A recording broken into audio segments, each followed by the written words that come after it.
Let's do, I mean, classic Charmander. Oh God.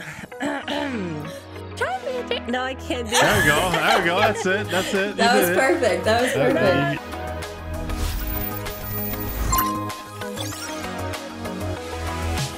Guys, welcome to episode 15 of Streamforge Radio, and today, as always, we have Meredith.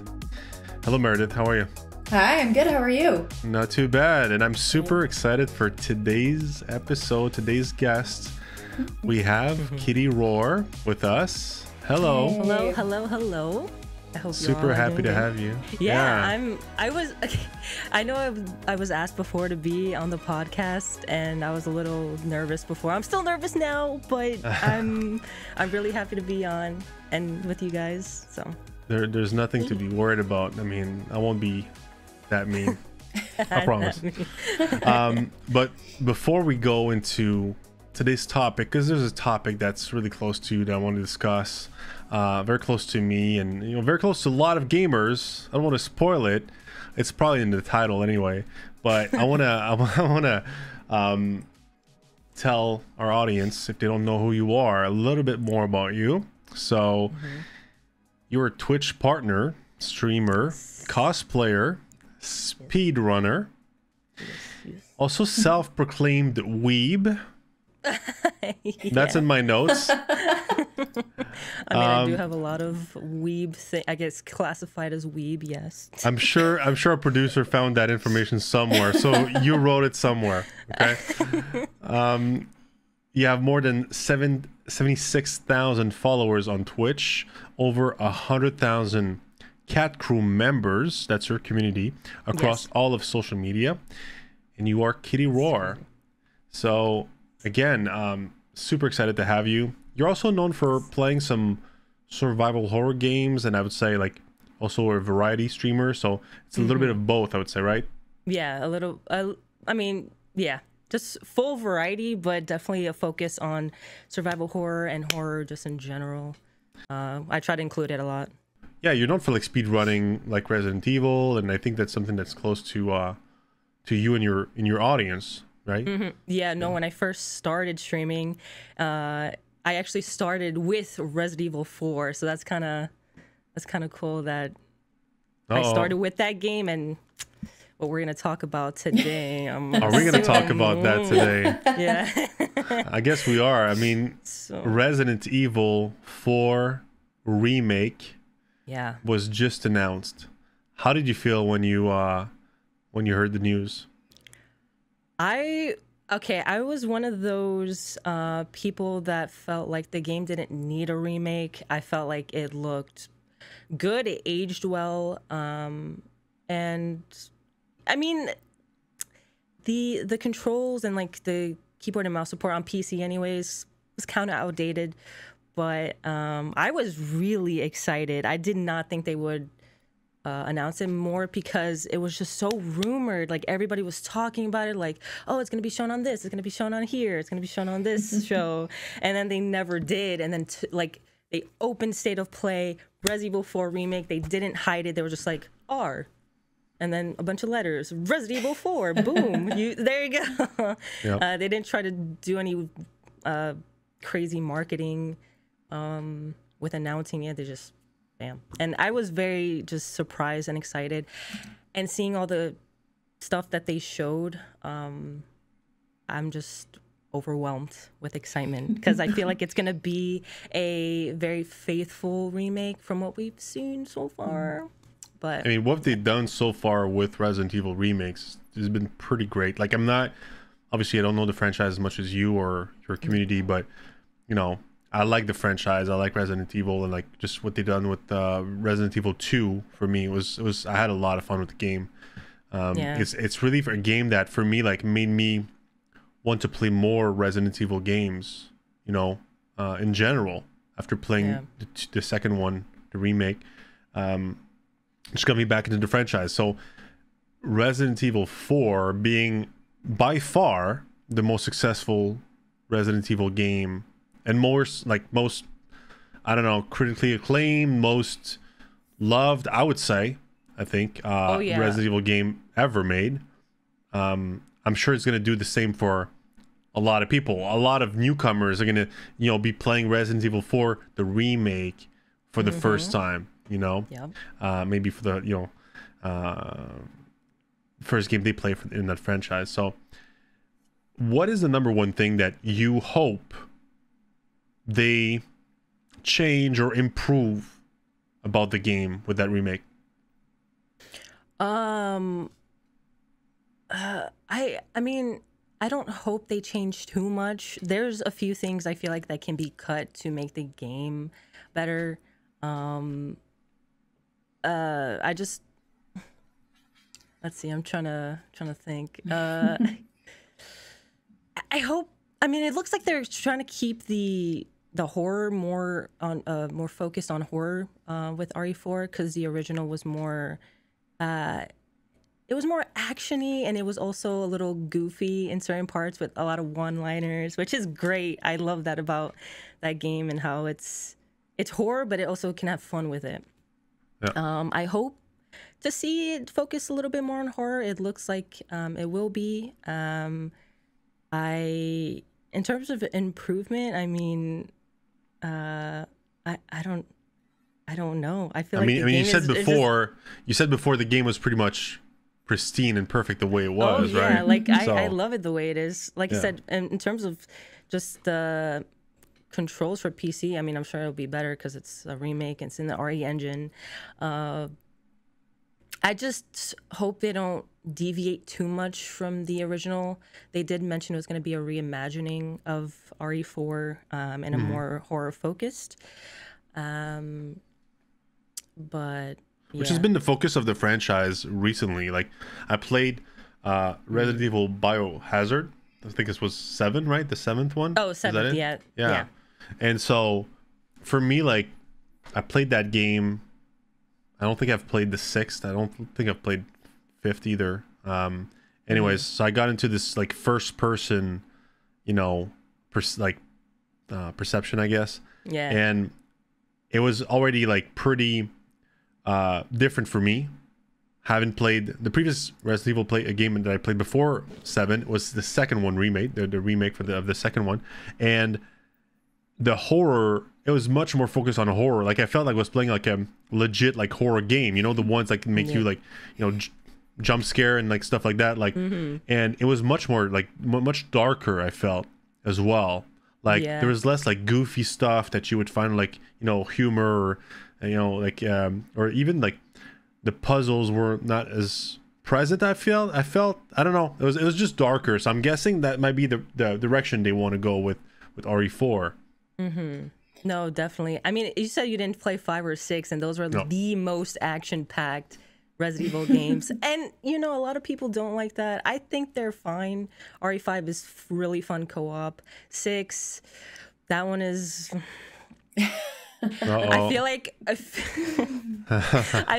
when people talk about RE6, it's always like, I hate that game. That game sucks. I'm more on just like, I don't like the game, but also I can find the good in it. Like, there can be some good scenarios.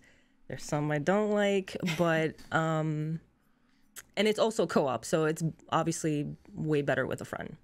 Yeah. So in terms of other RE games, if they're gonna make them co-op, I don't think 4 will be like that. Because with 4, you do have like a escort sort of character where you have to escort her in certain parts. I don't know if they're gonna do that in the remake, but yeah, I don't know. We'll see what happens with that. What is it about 4 that makes it so much more enjoyable than the other ones? Just as someone, I've never played, so I'm super curious. Like, why is this one like the golden child? RE4. Well, they deviated from the 1 through 3, Resident Evil 1 through 3. They went a completely different direction for the first time, because I guess they just wanted to step away from the same formula. So they went over the shoulder for the first time, and that's when like every other game started doing the same. Interesting. So I think over the shoulder helps a lot with people, because every time I hear people getting to the franchise, they hate the camera angles like the original ones. So I think over the shoulder helps for sure. Leon, a lot of people love Leon. I'm actually wearing his jacket. Nice. I don't know if I'll get the remake one because that jacket, they advertised it as a lot of money. Yeah. So I don't think I'll get that one. But anyways, back to RE4. I just think it was like crafted in such a good way, like all the levels and areas that you go through. There's a lot to explore. There's treasures to get. There's so much variety of enemies, of boss fights. Like I said, a lot of silly parts, a lot of dialogue.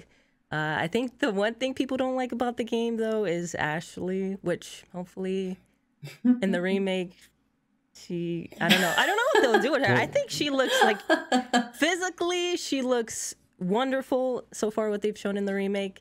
In the OG, I mean, I'm not saying she's ugly, sorry. But I'm saying, like, she's more annoying in the OG. Okay. Interesting. And then, yeah, I don't know, because she's like the damsel in distress, like, Leon. She whining a lot. Yeah, sure, yeah. Okay. Yeah. So there's that. I sort of jumped into like what people would hate, but yeah, just basically all the like the atmosphere, the isolation. There's a lot of spooky parts that I feel like people like as well. And yeah, I don't know. Just I don't know. I don't think people like it for the story too much. I maybe I'm wrong, but like I said, RE4 story was rushed. If I remember reading correctly, it was written in 3 weeks. Wow. Because they had a lot of issues with the game and like coming up with different iterations of the game, I guess. So it went from I'm sorry, I'm jumping everywhere with this. No, you're good. Okay, so yeah, they jumped from making like a sort of paranormally RE4 to they tried fixed camera angles, they cut that, and then they came up with RE4 that we know today, and like they wrote it in 3 weeks or something. That's wild. Yeah, but it must be difficult for for a developer to work on a new Resident Evil game and wanting to like improve on certain things, because people, as you said, like you think most people don't like the story, but I'm sure there's people that love the story of 4, and I'm sure there's people that love RE6, for what it is. And just because like they just like any type of franchise, when you're a developer, you're pushing the game to try different things, and like it's going to appeal to some, it's going to not appeal to others, and and it must be difficult, moving forward. Again, like they made the decision to go with, well, what I mean, we're assuming that they're going with like a more darker, maybe more like horror driven approach with RE4 remake, but like it won't necessarily appeal to everyone, as you said. Like people that have played previous games like before 7, like they might appreciate the action-packed direction more. So it's just difficult to find that that balance. And to me, like, I think that's maybe why 4 is such a success. Is a good balance of a little bit of everything, And also it's available, and it's literally every platform. I think if you got like a Nokia phone from the 2001, you might still be able to play RE4. Now, for real though, like you can play on. There's a Wii version, which is pretty awesome. There's a VR version, which I have on Oculus Quest 2. Pretty amazing. Released not too long ago, actually. There's literally every platform ever. Pretty much. Pretty much, yes. Yeah. It's like the most re-released game next to Skyrim, I would probably say. Yeah, just about. Yeah, so it helps to create like a a cult classic, or to become a cult classic, if you will. It's just like everybody wants to play Resident Evil, whatever the console they have, RE4 is there. So they just typically start with that. It's the #1 recommendation probably from. Yeah. No. that's what's so great about Resident Evil. There's variety for everybody. Like there's the classics with the fixed cameras, there's the over the shoulder, there's action, there's horror, there's even those mercenary modes that come with certain games, which are really fun. And yeah, but then with also the variety, there comes a lot of fights in the community, or like in the RE like universe. You know, people are like, no, I like this game. No, I like this game. Your game sucks. Mine is better. Yeah, just stuff like that. And I kind of hate that. I'm just more like, oh, you don't like that game? Okay, that's fine. Okay. Yeah. Let me. You want to talk about it? You want to tell me why you hate it? Or I want to talk about one thing. Yeah. Reverse or reverse. Oh God, yeah. What's up with that? Reverse. God, I played that so long ago, and it was supposed to come with RE8, and then they just delayed it indefinitely. Like I have no idea. Like I remember, like what do I remember about Reverse? It was like a free for all sort of game, obviously with all the RE characters, and I think you can like eventually mutate into a bioorganic weapon, and then you can just like go all out on like everybody on the map. And it was silly. I mean, it needed a lot of work from what I played and seen. But if they showcase it at Summer Games Fest, at the Capcom event that they recently announced, and they improved it after like what, a whole year now, I'd be down to try it. You know, if they're willing to improve and take feedback, you know. Yeah. It would be difficult to like, and probably why it's not called Resident Evil Battle Royale, or I don't know. You know what I'm saying? It's probably why it's called Reverse, because they don't want it. You don't want it too attached to the brand, right? Because like when you're changing such a classic like this, like you got to be careful, because it's gonna put like certain expectations in gamers' minds, right?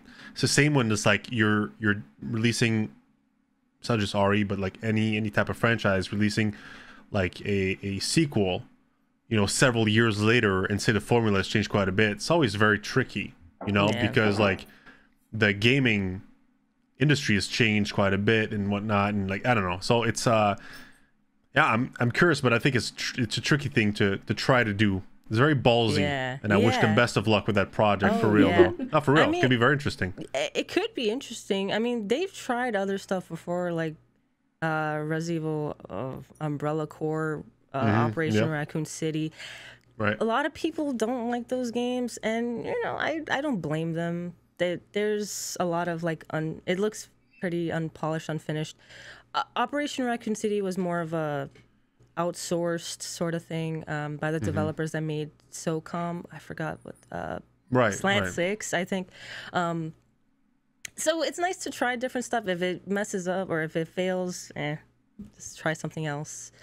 I think one thing though that the community wants a lot, from what I've heard, from what I've like talked about, is Resident Evil Outbreak. I don't know if you guys have heard of that one. It rings a bell, but please refresh my memory. It's on the PlayStation 2. They came out with Outbreak 1 and 2, and it was online on the PS2. I didn't get to play it online when I was younger, but yeah, it was a 4-player cooperative Resident Evil game, and I think it's one of the only like really cooperative RE games that people love. And people keep like saying like, why aren't they bringing this back, like this formula? Like people love it so much. But I guess because of the sales aspect, like back then it didn't sell well, so they're just like. Yeah, sometimes it's also IP. Like if it's like a different kind of like license, maybe someone else owns it. Like who developed it? I don't. You know, it's sometimes it's very complicated. Like you know, who knows? But it's like a Left 4 Dead RE game. Is that kind of it? But I'm not sure. Because it doesn't ring a bell after like even the name now that you mentioned is PS2 game. Kind of, yeah, it's PS2 game, but it's not first person. Like it's just like no, I don't mean it like the FPS type, but it's more like a it's a co-op only game, if you will. You it's kind of like original RE, you go through like a level and you do the puzzles and you try to gather, like you can either separate, you can stay together, kill whatever bosses, get the key items, exchange items, do other like tasks, and try to escape. I'm done with that. Yeah, it's pretty fun. I mean, sounds good to me. I hope they do something like that again. That's cool. And it was like local co-op only? No, it was actually online. Really? Yeah. I never got to play. I played recently because there's like a fan server, or like a Yeah. So yeah. Oh, interesting. Very cool. Any games you're looking forward to hearing from for the Summer Games Fest? Like just hoping that something gets announced. I hope. I mean, again, this is Capcom again. This is the Capcom show. Hey, Capcom, better listen to this episode. I hope they say something about the Resident Evil Village DLC. Like that's been under wraps or under works for. God, when did they announce that? Probably almost a year as well. Almost. I don't know. But I hope they announce that. There's been rumors of Death Stranding 2. I don't know if you guys have played or are Kojima fans. Of course, yes. But you never know. Maybe, I mean, I would hope to hear. I know a lot of people, I keep saying a lot of people, but that's just from what I've heard, like in my space and my your community. Twitter, and like mutuals. There's a lot of people that do like Death Stranding. I like it. There's a lot of people that don't. They just think it's a walking simulator, and I'm just like, no, it's more than that. But I mean, it is what it is.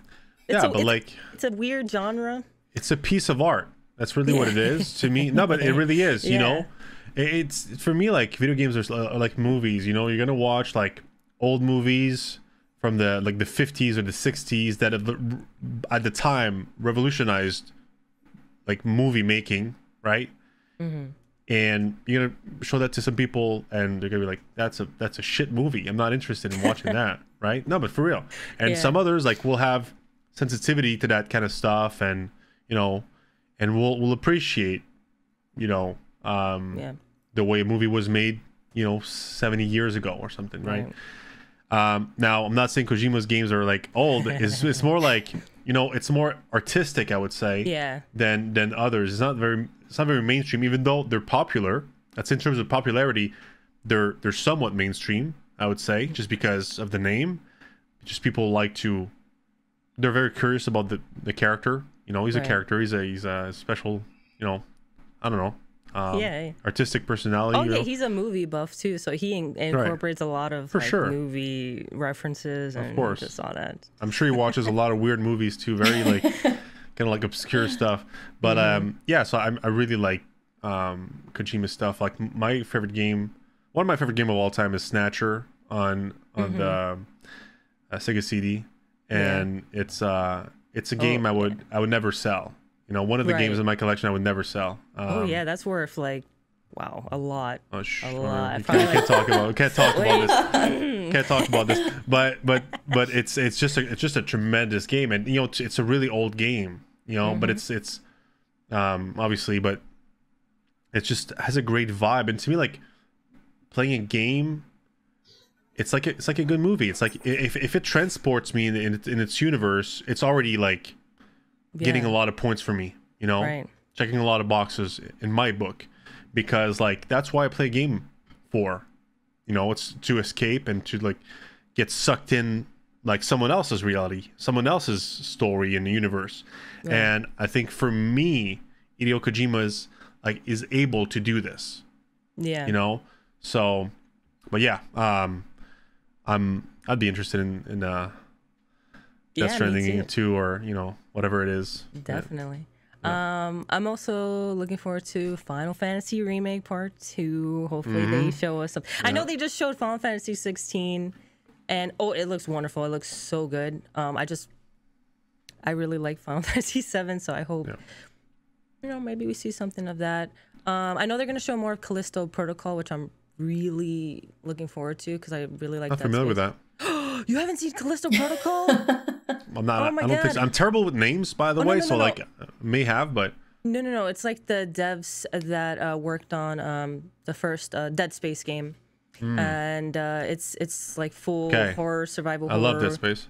And it's very gory, very gory, very. Love it. It's you're gonna need to see the trailer. It's Okay. it's really Very cool. good. So is that what the new Dead Space game is? Is that the name of the new, like, officially? I mean, it's not Dead Space. It's more like a new IP, I believe. Right. So. But like, because we heard rumors about a new Dead Space game. So my question to you is like, is that the new Dead Space game, or is that from the guys that made the original? And it is from the guys that made the original, but this one is coming out in December, and the Dead Space remake is coming out in January. It's a remake. Okay, gotcha. Cool. Yeah, so it's two different games. Different games. Very cool.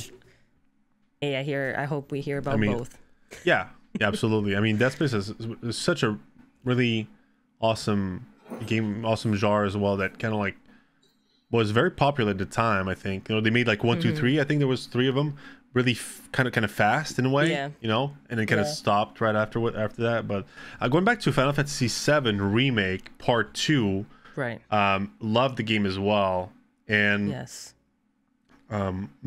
was not familiar. Well, I mean, I knew Final Fantasy VII, but I never owned a PS1, so I never played the game.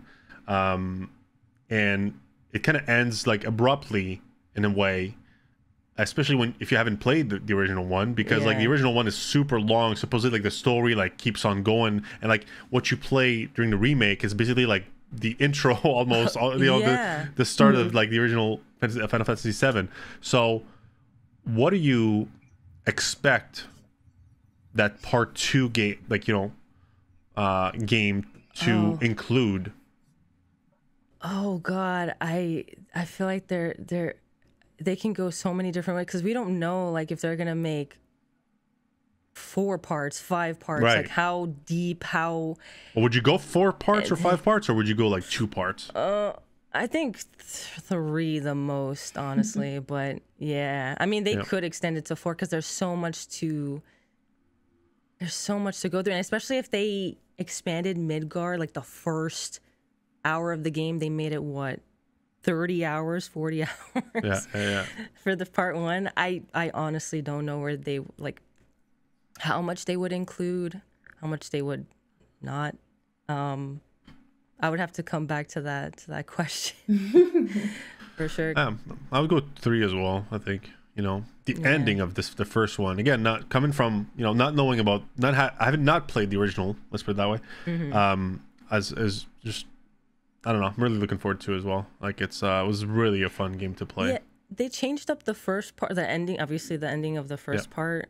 I guess to make it more so it transitions well into the next part, which, you know, they're not going to make it a 1-for-1 remake, but I personally like where they're going with it. Yeah, I was going to almost say a spoiler, but I didn't. I mean, for the. Hey, careful. Yeah. Hold on. We don't want to have to beep you, you know, in post-production. Are you gonna watch Summer Games Fest on stream with your audience? Yeah, I'm gonna be co-streaming it Thursday. Friday, I don't know exactly what they're gonna showcase. I know Thursday is gonna be like where it pops off, where they're gonna show like a lot of announcements. I don't know Friday exactly what they're doing. I saw something about Netflix stuff, but I'm not too sure. So since we're going to be releasing the episode in a week's time, so it's this upcoming Thursday and Friday, so it's going to be like, you know, a few days ago, basically, right? Okay, just to be clear to our audience. Awesome. And I want to transition into another part of what you do. That is to me, quite an important part of your content is cosplaying. And I mean, you're not cosplaying now, but you know, we see you got I thought about Leon's jacket. Yeah, but I thought about it too. I even asked. Would have been fun. You know, yeah. Yeah. But like, I thought about asking, but like, can you tell us more about how you started? I'm interested in like how you started cosplaying. You know, like because one day you weren't cosplaying, and the next you were. You know, what made you make that decision, basically? It was actually when I was like 16 years old. It was like my brother, his girlfriend at the time. We were like, I lived in New York. That's where I was born and raised. And we were going to this parade, like a Halloween parade in the city.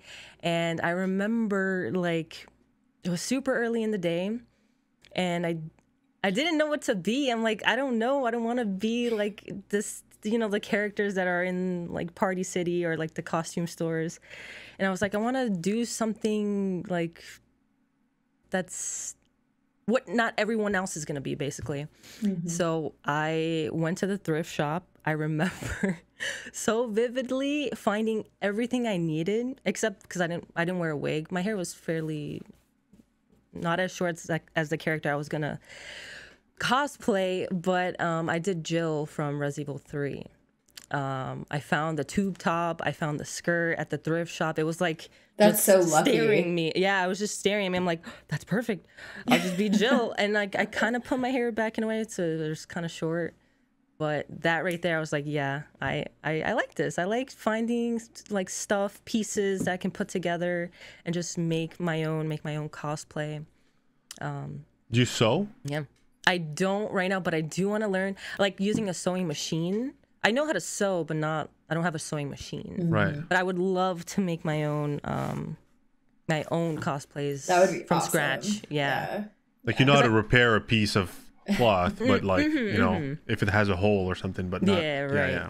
Make a whole outfit. Yeah. What's your like favorite cosplay of all time? Oh God. That's hard to choose. I have a lot. You can pick a few. It's fine. A few. Okay. Let's see. I did 2B. I really liked the 2B cosplay that I did. What is 2B? Jill. From Nier Automata. Oh yeah, right, absolutely.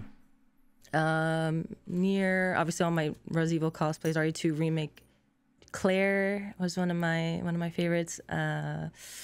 02 from Darling in the Franxx. I don't know. I like the pink hair and the red outfit. You probably don't know. It's an anime. Right. I watch anime. What do you mean? Oh, okay. Well, I'm not sure. You're right though. I'm not sure about this. He's like, I don't know who it is though, but yeah. Yeah, I don't know. I feel like I like all my cosplay. There's some that I don't like, mostly because like maybe it doesn't fit me right, or maybe the wig is too tight. But every character that I want to cosplay, I just like the character in general, and I don't know. I have a legit question for you though about wigs. How do you fit that hair under a wig? Serious question. Because you have a lot of hair. You know? Yes. It is a lot. I don't know how I do. Is that your natural hair? Oh yeah, it is. Yeah. I have so much. Oh my gosh. I pretty much either take my put it in two parts and then I like roll them up, or I put them into braids and then I like just pin it up back here and then put like a wig cap and it like holds it down, like flattens it and then put the wig on. Yeah. So it's a lot of work to get a wig on, especially with my hair, but yeah, I bet. Yeah, it's so frustrating because you put one piece up and it falls and you got to put it up and then you got to put the cap on and strangle the hair in there.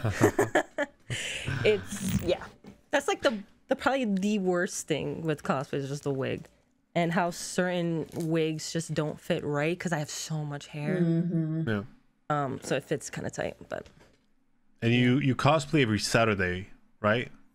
Yeah, I'm trying lately to cosplay every Saturday. Yeah, now. That's cool. Before it was every once in a while, because I would gather like stuff for the cosplay. But now I have like a whole bin filled of cosplays that I need to do, so it's perfect for like every backlog of cosplay. Yeah. That's cool. I already have a backlog of games. Let's make a cosplay one too. Might as well, yeah. Lately I have made like a few like getting ready, just like very fast forwarded videos. where I'm just like getting ready, putting on my makeup, putting on the outfit, and I haven't posted those yet. I will on TikTok, I'm thinking. I was just gonna say, I was like, sounds like some TikTok content. Yeah. Interesting. Because like also I feel with your experience, right? Because you said you started doing that at 16. I mean, it's been a few years since then. You know, I'm sure people would be interested in like getting some guidance, maybe like cosplay guides of certain characters and how you came up with like certain, like how you made certain accessories and how you found certain piece of, you know, clothing and whatnot. And you know, so that's interesting. It's like it's like a hobby, like it's like that's gained in popularity like tremendously over the years. Like when I go to conventions, like I'm astonished how many people like cosplay. It's crazy. I was just at PAX East earlier this year, and it's just like people just dress up, and it's like it's just a way for them to express themselves and like what they like, and you know, their passion and their hobbies, and like it's like a hobby about another hobby as well, right? It's like it's gonna cosplay as like an anime character, like they're passionate about cosplaying, but also is like passionate about anime. Same with gaming, same with like, you know, different things. Movies, of course, it's definitely you know, huge as well, like superheroes and whatnot.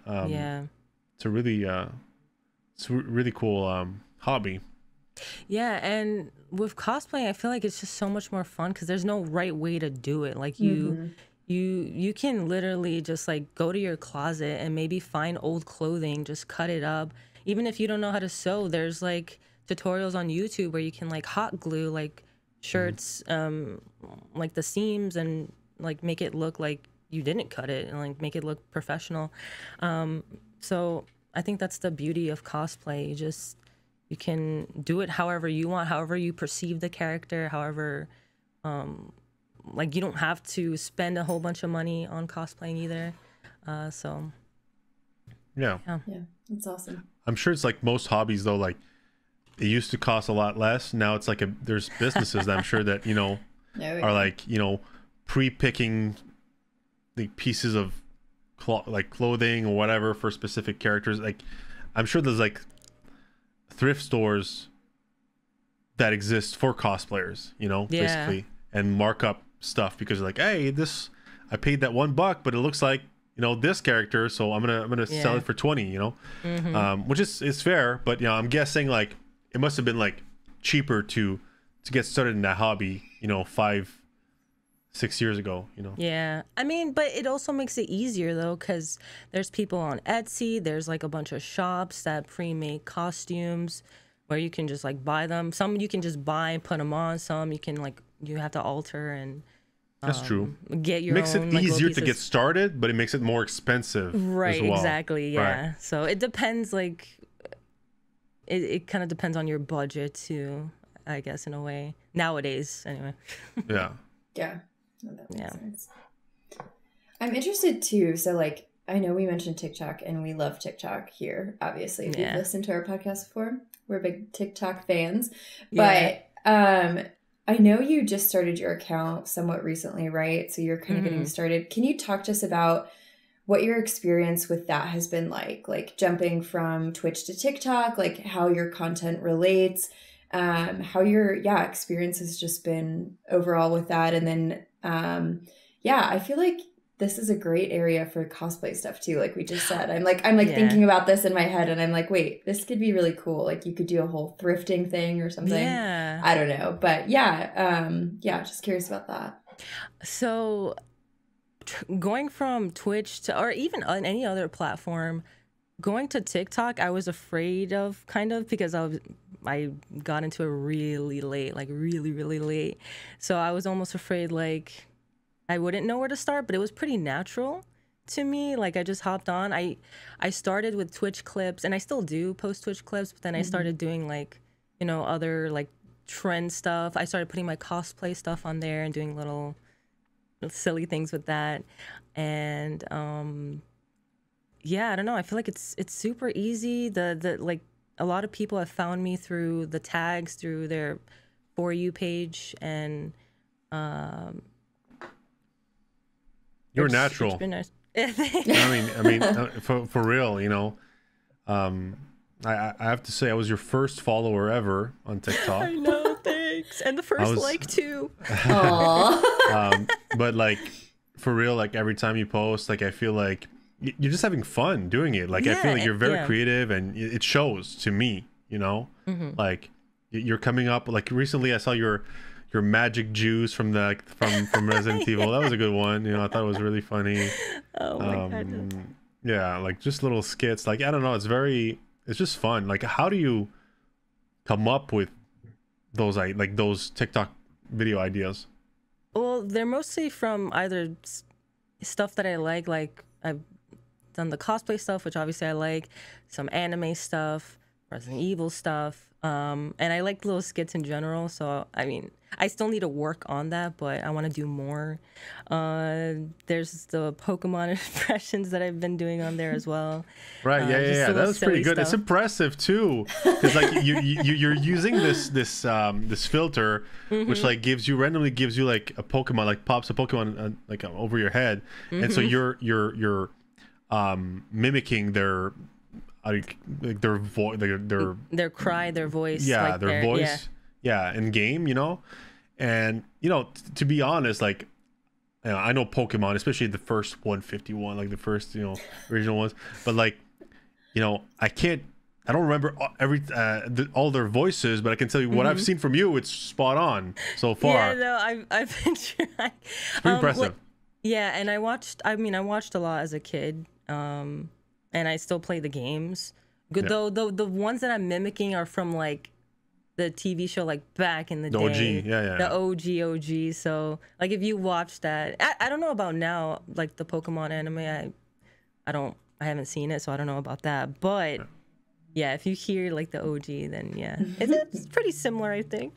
Yeah, I think so. And like also you make me like remember, I think like I watched Pokemon season 1, which is like 50 or so episodes long, with my kid, and I think like because they were like basically introducing the Pokemon to like generation of kids, basically, right? Like I think they really made it so every time there's a new Pokemon, like the Pokemon like speaks or cries or whatever, like you're gonna hear it in like during the episode, right? You're gonna really have that emphasis in the show direct, like so. I feel like maybe it's not as present nowadays with the current generation of because with the shows. games, I mean, you hear them, but you know, and they have their unique cries, but I feel like in the show they either repeat their name or you know, something super silly, I don't know. Okay, here's one. Do oh god. Okay, no. let's go. Yeah. No. Okay, let's do a couple for fun, okay? Let's do, I mean, classic Charmander. Oh god. Charmander. No, I can't do it. There we go. That's it. That was perfect. You got it. I feel like one that I really know how to do is the Pidgeotto one. A lot of people like hearing me do that one, but again, that one just comes out naturally sometimes when I'm like in game and just yelling. Like I sound like the Pokemon. I don't know. Like there's some on TikTok that I put about that Pokemon, but yeah. It was good. I mean, I think it's just you're putting the bar too high. It was spot on for me. Oh god. It was spot on for me. Thanks. Another thing, like we're about to run out of time for this episode, unfortunately, but I want to talk quickly about speed running, right? Oh, right, yeah. Because it's also another, you know, part of what you do on you know, Twitch specifically. Where does that, you know, interest in speedrunning comes from? So speedrunning actually came from my brother when I was like, God, how old was I? I was 5 years old, 6 years old. It was when Resident Evil 2 came out. So that was 98. So maybe wait, a were little you playing later. Resident Evil 2 at 5? Well, mostly watching my brother. But I'm not sure if it's better. I did pick up the controller, and then I was like, wait till I'm 7. Like that'll be old enough. Yeah. But no, yeah, I used to watch him like speedrun many games, including like Resident Evil, when I was younger, and I would be so annoyed because he would always reset the game, and I'm like, dude, I'm watching that. What are you doing? So I can imagine like people feel the same way on Twitch, maybe like people that don't understand speedrunning. But anyway, yeah, so it came from my brother, and then on Twitch, when I discovered Twitch, actually, back in 2010, I want to say. No. Yeah, 2010. Wow, it's been that long. Anyway, yeah. Time flies. Wait until you're my age. Oh my God, yeah. No. Wait, what do you mean? No, wait, no. No, I'm saying like... I'm saying like, yeah, time flies. No, because I feel old because I said 2010 and like 20 or 12 years have passed already. Right. No. I'm not Birdie. You're not even old. But yeah, so when I found Twitch, I was looking up obviously Resident Evil, Metal Gear Solid, Mario, all those games, and while looking through the categories, I saw people speedrunning, like in their title, and I was like, whoa, people still do that? People speedrun still? So I like clicked on streams, and I watched them. I was like, holy crap, I'm really interested in speedrunning. Like my brother, I watched him a shit ton when I was a kid, and I pretty much knew the ropes, I guess you could say. So and it came really natural. So anyway, I was watching a lot of people do it, and then when I started streaming, I started with Resident Evil 4, and then I branched out to other Resident Evil games and other games in general, and I started with Resident Evil 2 OG 98 as my first speedrun, and from there I just kept doing it. Like I was like, okay, Resident Evil 2, okay, Resident Evil 1, okay, 3, and then I went to Mario, and then I went to Mischief Makers, and then I went to MGS1 Remake. I started doing all these games, and yeah, I don't know, it just came naturally to me because it was something I already watched and was really passionate about. So yeah. Do you post your personal bests like on YouTube? Yeah, I do, and I also do it on speedrun.com. Okay. A lot of my old runs aren't there, mostly because by the time I found speedrun.com or started posting my times, I feel like they were too old, or like maybe they weren't valid anymore. So yeah, but I do post it on speedrun.com, which is a leaderboard for speedruns. And YouTube, yeah. Because it's interesting, because like I'm not sure I would ever be capable of speed running. Like I feel like I'm playing a game for 8 minutes and I'm already thinking about like the next game I want to play, right? So like playing the same game on repeat, to get better and better. I'm not sure that's my cup of tea personally. Right. That being said, at the same time, I'm like, I'd be interested in trying it out, right? Especially games like, for me, like Mario 64 is a game that I'm very fond of. It's a big speed ran game. I don't know if that's we can say that, but like what I want to say though is like I feel like if someone was interested in starting to speed run, right?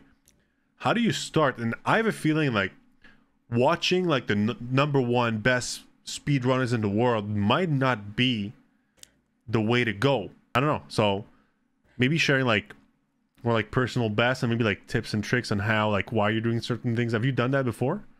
I haven't done like tutorials per se, but how I got started basically was, watching people on Twitch or YouTube or whatever.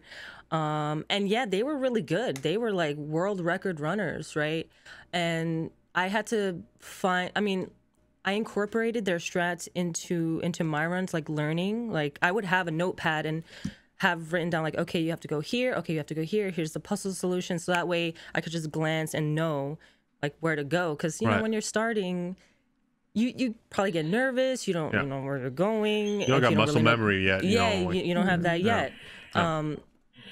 So what is that? What's happening here? Meredith, what's happening? Who's blowing a... my dog is having a dream right now, and he's literally, you know, when puppies do the puppy dreaming and they're like, yeah, I've like looked over and he's just like, his paws are like flailing. So I think it's okay. Don't worry, we woke him up, so he's fine. He won't snore anymore. Sorry. No, it's okay. Poor baby. Just want to make sure he's okay, you know? Yeah, he's chasing rabbits or something, so he's fine. But yeah, basically, like I would watch other runners, but it's better to watch people that are on your level, that's starting, or intermediate. I feel like intermediate to watching people that really know the run is nice, because you can get best of both worlds, like not too hard strats, and then you can get hard strats that you can incorporate later, if that makes sense. Right. Because not everybody's gonna know how to like dodge all these zombies like in a perfect, like, I mean, cutting corners and all just that. your hand-eye coordination, you need to get, better at it. Even though I played Mario 64 like a lot, I still need to like practice a lot more to get to a level. You know how like you go backwards and you got to go up the stairs like through the door, like backwards long jump. Yeah, like you got to practice to get that. To be able to just do that. It's one example, maybe a bad one, because it might not be that difficult, but it's just like, you might want to like start slow, maybe start with like one level and like just do it over and over again and whatnot, but I see you playing like the Japanese version of Resident Evil a lot when you speed run. Is there a reason for that? Yeah, the text is faster. That I'm pretty sure that's the only reason. Just the text, since it's more like condensed. Right. Because the English language there's a lot more letters. Japanese is like syllables. Yeah. Yeah, so it's very condensed. You could like skip through the text way faster. Okay. Like I'm Makes talking. sense, Yeah, I'm like it's significantly different. So that's why speedrunners typically go for the Japanese. Yeah, or even for like, there's games like Resident Evil 3 OG. People use the Taiwanese version because there's even less less text. So people are constantly finding like new ways, or like ways to get better times. Right. It's crazy. Yeah. Have you speed ran? Should I say speed ran or I'd say speed run. Speed run. Elden Ring. No. Actually, I haven't even finished it. Oh. I have not. I feel like there's so game. many. Yeah, and there's so many games I've been releasing. Yeah. So I feel like I go to Elden Ring, I play, and then I'm like, oh my god, this game came out. Okay, let's play it. And then I go back to Elden Ring, I'm like, god damn it, I gotta play another game. There's more, the backlogging, and like, yeah.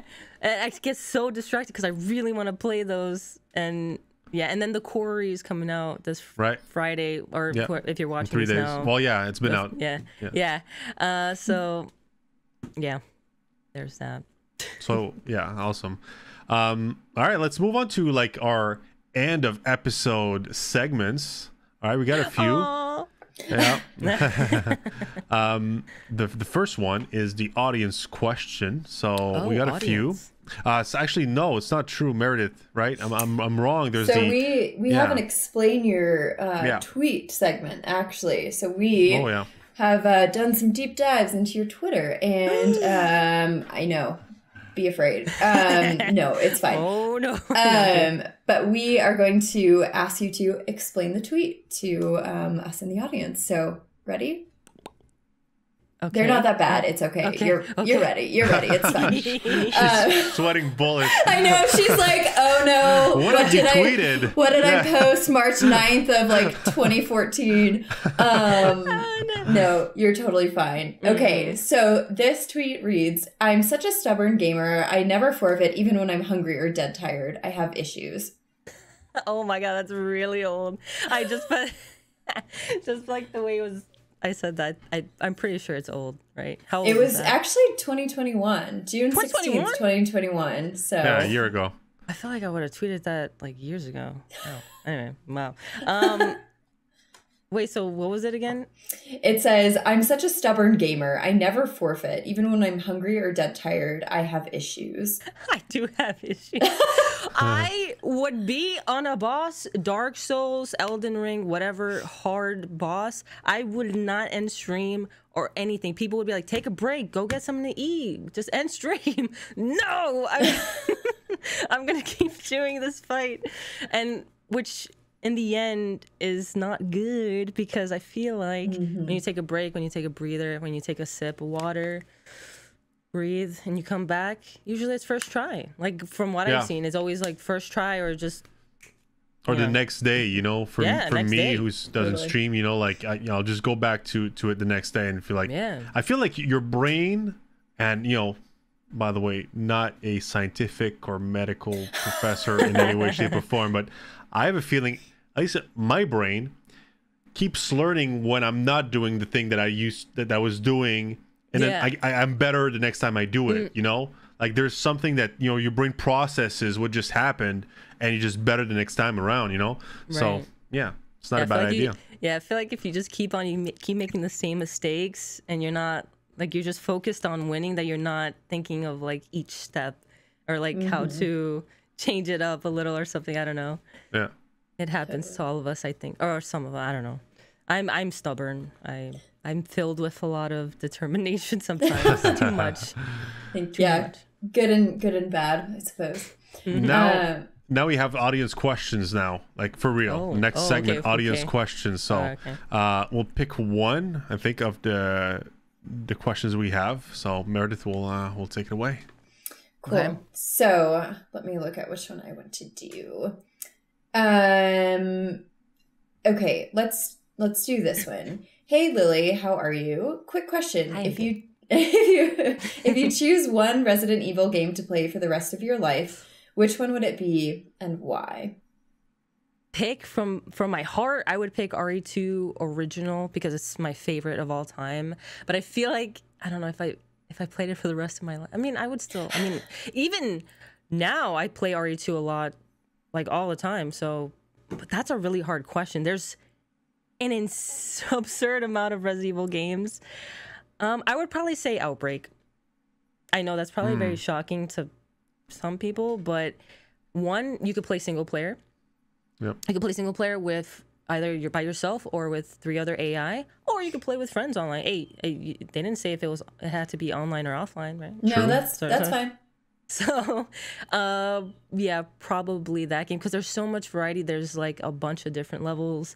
In each difficulty, there's items that appear in different spots, I believe, or the codes change.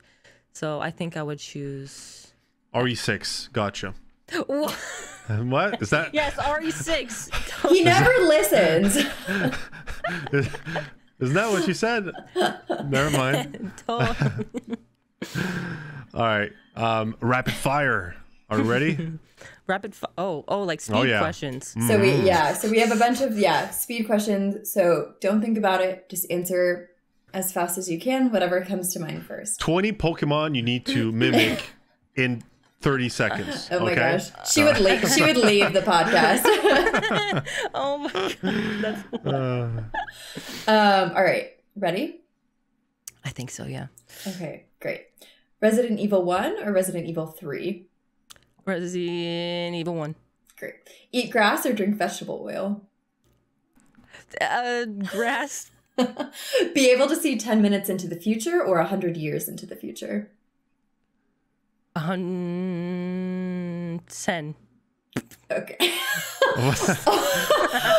Only be able to shout while speaking or whisper while speaking? Whisper while speaking. ASMR. Only be able to watch movies or only be able to watch TV shows? Movies. Would you rather be 10 minutes late constantly or 20 minutes early? 20 minutes early. Red or blue? Blue. Rats or squirrels? Squirrels. Bath or showers? Bath. Tap water or bottled water? Bottled. Right, yeah. Chocolates or sweets? Chocolates. Have 5 kids or have no kids? No kids. Yeah. Stop listening to music or stop playing video games? Stop listening to music. I'm sorry. Okay, and then this one is more of a trivia. What year was the first Resident Evil released? 1996. Easy. Crush it. Crush Really it. easy. Nice. There you go. Awesome. Well, that concludes episode 15 of Streamforge Radio. I'm also sad, but you know, maybe we'll have you again in the future for another episode. Thank you so much. Thank you. KittyRawr. Yeah, thank you. Thank you so much. It's really fun to have you. And guys, if you want to go see KittyRawr on Twitch, twitch.tv/KittyRawr. That's KittyRawr.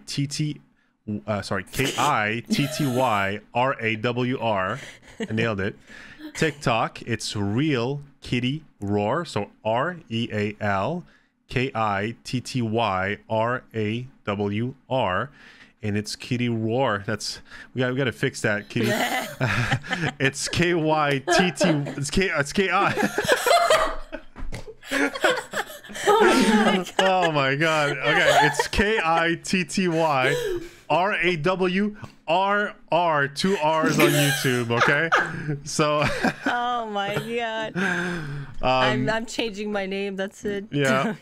Nah, but guys, if you Google KittyRawr on Google, you'll find all the links, and also they're going to be in the description below, whether you're on Spotify, YouTube, or Apple, whatever it is. Make sure to leave a comment to tell us who you want us to interview next. And Lily, do you have anything else you want to add or say before we end this episode? Yeah, I stream on Twitch. That's like primarily where I make content. So you can follow me on there. I stream Tuesday through Saturday, and I'm planning another dance pad challenge soon. So if you guys haven't heard of that yet, well, that's true. We haven't touched on that, which is kind of a bit of a shame. That was let's take a second there to talk about it before we go, because that was kind of a big deal. You got a lot of attention for doing that run, and it was I watched, I'd say, most of it, and it was, you beat Metal Gear Solid on a dance pad on stream, and sweated how many liters of sweat. Oh yeah. Like, no, but like seriously, like it was different. It seemed very difficult thing to do, right? No, it was extremely difficult. It was like 5-6 hours of like 5 streams just of being on my feet and trying to like do all these dodges and be quick about like my going into my inventory and selecting a weapon, killing someone, or the bosses, mainly the boss fights were extreme. Like in my head when I pictured it, I was like, okay, it'll be hard, but not that hard. It's totally different when you actually play it on the dance pad. It was insane. And are you releasing those VODs on YouTube? Yes, I am. I'm going to be uploading them in parts. So if you guys want to, like Xavier said, you could check out the YouTube, and I'll be posting them, the whole thing, and it'll be in parts. It'll also be separated from the boss fights. So if you want to check out the boss fights only, they're gonna be there. So I will probably release, by the time this episode comes out, I'll probably already be out with one VOD. So go check it out for sure. It's really worth checking out, guys. And yeah. I think another challenge like this would definitely be fun to watch. Oh yeah.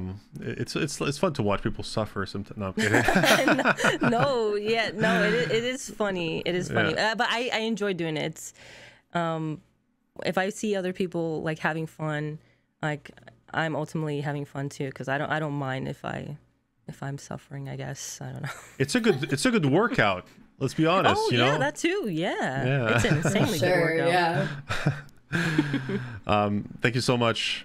Thank you, Lily, and we'll be back. And one thing I want to add as well is a bit sad. I want to say that this episode will be Meredith's last episode.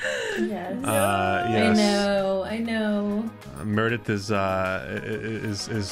leaving us. She had a great opportunity for a career, and we're really happy for her, and we feel very fortunate to have had the chance to have you, Meredith, on the podcast for now 15 episodes. Yeah, I've seen it on YouTube, all the podcasts.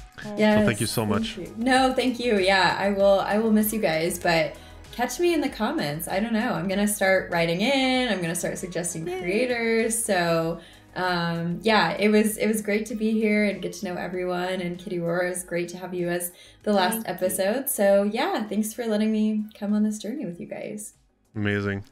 Thank you, and we'll be back next Tuesday as usual with another episode. Thanks for listening. Thank you.